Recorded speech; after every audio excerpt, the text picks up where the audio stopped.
안녕하세요. 김태훈의 현명한 투자자 방송 시작하겠습니다. 오늘은 전기차 폐배터리 재활용 사업에 대해 좀 말씀드리겠는데요. 이 사업은 우리나라도 이제 전기차를 생산해서 실제로 상용하면서 이 전기차들이 그 기본적인 수명, 즉 10년에서 20년의 이제 수명을 대부분 채우고 이제 폐차되는 그런 전기차들이 나오기 시작했습니다. 일반적으로 자기 수명 내에 있을 때 사고가 나야 뭐 폐차라고는 하는데, 이 전기차에서 나오는 폐배터리가 이제 이슈가 되고 있는 것이죠. 이 폐배터리는 환경 파괴의 한 원인이 되기도 하기 때문에 이 생산자 책임 원칙에 따라서 현대차와 기아가 이 전기차에 대해서 어느 정도 이 폐배터리 재활용 사업에 이제 책임을 지도록 의무를 지우고 있습니다. 그러다 보니 이 전기차에서 나오는 폐배터리를 재활용하는 사업이 하나의 시장을 형성하고 굉장히 빠르게 성장하고 있습니다.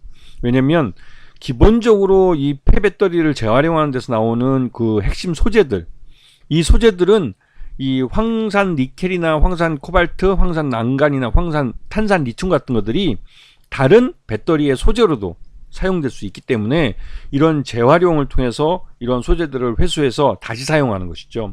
이거는 이런 소재들에 대해서 이게 이제 일종의 히토류들이 포함되어 있고 하다 보니까, 그리고 굉장히 좀 이런 소재들의 가격이 올라가고 하다 보니 이거를 재활용하는 것이 훨씬 더 그 유리할 수 있는 그 정도로 가격이 오른 상태가 돼서 이제 재활용이 더 활성화되고 있는 것이죠.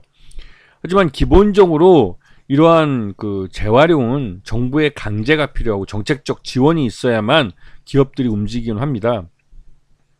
지금 특히 이제 그 미국과 유럽이 중국을 견제하면서 이러한 그 전기차 배터리에 들어가는 소재들에 대해서도 이 재활용을 좀 강조하는 그런 쪽으로 이제 이 시대의 흐름이 흘러가고 있는 것이죠. 이것은 중국산 소재의 사용을 규제하고 있지만 기존의 배터리에 사용된 이 배터리에서 재활용해서 회수해서 사용하는 이 소재에 대해서는 그 국적을 따지지 않는다는 점에서 이미 많은 전기차들이 만들어져서 시장에 나가 있고, 또 이들 차 중에 또 상당 부분이 다시 폐차되거나 하면서 폐배터리가 회수되고 있다는 점에서 이 폐배터리에서 재활용되는, 재회수되는 이러한 소재들은 이 미국이나 유럽에서의 이 대중국 견제의 정책에선 예외로 인정해 준다는 것이죠. 그래서 이쪽 산업이 클 수밖에 없는 산업입니다. 자, 우리나라도 정책적으로 요번에 이제 이러한 폐배터리에 대한 그 재활용 이 안건에 대해서 이제 제대로 된 이 정책이 만들어지기 시작했습니다. 그리고 이러한 부분은 이 폐배터리의 재활용을 강제하는 이 법으로 만들어질 예정이죠. 그래서 결국은 이 현행은 전기차 소유주가 폐차를 하면 재활용업자가 뭐 필요한 것들은 회수해 쓰지만 나머지는 이제 그 버리게 되는데, 이 대부분 일반 폐차와 똑같이 그냥 처리돼 버려 왔습니다. 하지만 이 배터리 같은 경우는 이게 환경 파괴의 원인이 되기 때문에 이 부분을 제대로 잘 처리해서 이 배터리에서 재활용해서 ESS, 즉 에너지 저장 장치 쪽에 재활용될 수 있는 배터리는 전기차 배터리에서, 전기차 폐배터리에서 ESS의 그 배터리로 재활용되고, 그렇지 않은 것은 이제 폐기 되면서 거기서 이제 소재들을 이제 재회수되는 이런 쪽으로 사용이 되는 것이죠.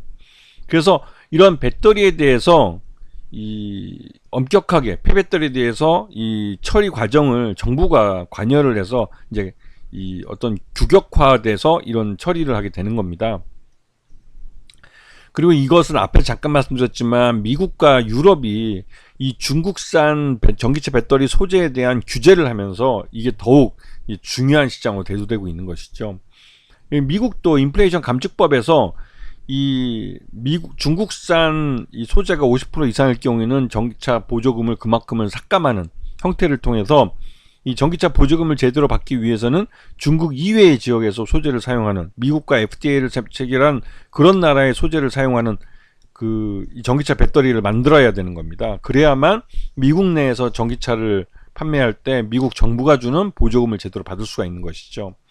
이 비슷한 것이 유럽연합에서도 만들어집니다. 그러다 보니 유럽연합도 워낙 중국산 전기차가 워낙 싼 게 들어오다 보니 오히려 그 유럽의 전기차들 업체들이 경쟁력이 떨어져 버리는 겁니다. 그러면 결국은 유럽산 전기차가 없어지게 되는 것이죠. 그래서 자기 지역 내, 이 EU 영내에 있는 이 전기차를 생산하는 업체들을 보호하기 위해서 중국 그 전기차에 대한 고율의 관세를 매기기도 하고, 또 이런 이 배터리 안에 들어가는 소재들에 대해서도 중국산을 규제하는 쪽으로 방향을 잡고 있습니다.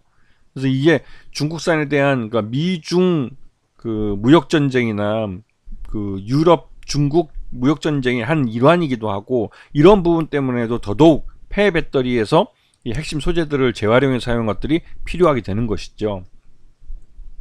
여기에 현대 글로비스가 이런 전기차 배터리의 재활용 사업에 본격적으로 뛰어들면서 대기업이 참여하는 시장이 되고 있습니다. 이거는 뭐 고려아연이나 기존의 대기업이라고 부르는 업체들이 일부 참여했지만, 현대차 계열사가 본격적으로 이 시장에 뛰어드는 것은 그만큼 시장이 성장할 수 있다는 그런 방증이 되기도 하죠.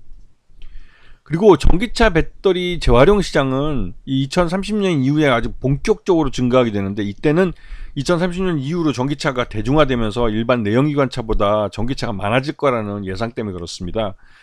실제로 유럽은 2030년 이후 이 내연기관 자동차에 대한 신규 판매를 중단하고 또 금지하는 쪽으로 정책을 가져가고 있기 때문에 유럽이 제일 먼저 전기차가 상용화되는, 물론 지금 현재는 중국이 세계 최대의 전기차 시장으로 늘어났습니다. 왜냐하면 중국은 환경 문제 때문에도 이 내연기관을 조기에 퇴출시키고 전기차 쪽으로 가기 위해서 전기차에 대한 이 여러 가지 각종 보조금들을 많이 줘왔습니다.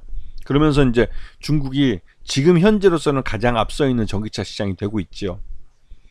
자, 이 전기차 폐 배터리 재활용 관련주들은 다양한 종목들이 있습니다. 대기업인 현대 글로비스부터 중소기업인 뭐 세비캠이나 KPS 같은 업체까지 있는데요.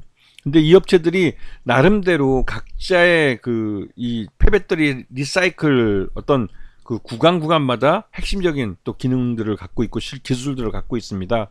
그런 면에서 이 종목들이 향후는 이 정부 정책에 따라서 폐배터리 재활용 관련주가 돼서 하나의 테마주로 움직일 수 있기 때문에, 지금 현재는 주가가 계속 뭐 약세를 나타내고 꼬라박고 있지만, 이 업체들이 갖고 있는 이 폐배터리 재활용 이 기술과 또 능력, 이런 부분들은 앞으로 미래에 더 그 중요성이 올라갈 수 있는 그런 종목들이기 때문에 관심권에 두고 보실 필요가 있는 것이죠.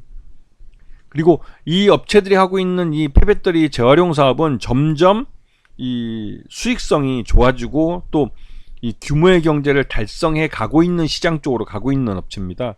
그렇기 때문에 이런 쪽, 지금 여기에 제가 제시해 놓은 이 업체들은 그래도 그나마 자기 사업에서 수익을 내고 있고 앞으로도 미래의 성장성이 있는 그런 종목들이기 때문에 관심권에 놓고 보시는 게 좋을 것 같고, 이 폐배터리 쪽에 갑자기 이제 신규 사업으로 폐배터리를 하겠다고 뛰어드는 업체들이 있습니다. 이게 중국 쪽하고 손을 잡고 많이 하는 경우가 있는데요. 그런 종목들 중에 주가가 싼, 뭐 말 그대로 이제 저가주들 같은 경우는 좀 조심할 필요가 있는데, 신규 사업으로 폐배터리 사업을 한다고 했지만 실질적으로 폐배터리 사업, 재활용 사업을 할 수 있는 능력이 안 되는 업체들이 있습니다.